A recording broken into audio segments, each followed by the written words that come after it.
মানুষের জীবন হলো পরীক্ষা, আর পরীক্ষার ভেতরেই লুকিয়ে থাকে আল্লাহর রহমত। কখনো দুশ্চিন্তা, কখনো ভয়, কখনো বিপদ, এসবের মাঝে আমরা অসহায় বোধ করি। কিন্তু আমাদের কাছে আছে একটি দোয়া, এমন এক শক্তিশালী দোয়া যা কঠিনতম বিপদ থেকে রক্ষা পেতে নবী ইউনুস আলাইহিস সালামকে শিখিয়েছিল আল্লাহ। দোয়াটি হল, লা ইলাহা ইল্লা আনতা সুবহানাকা ইন্নী কুনতু মিনাজ জালিমিন।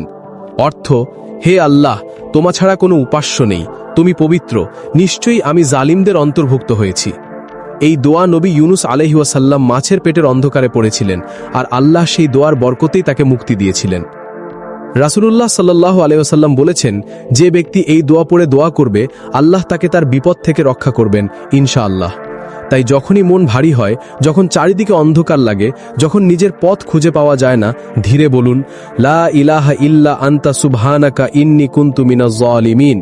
আল্লাহ আমাদের সকল দুঃখ, কষ্ট, বিপদ, আপদ থেকে হেফাজত করুন, আমিন।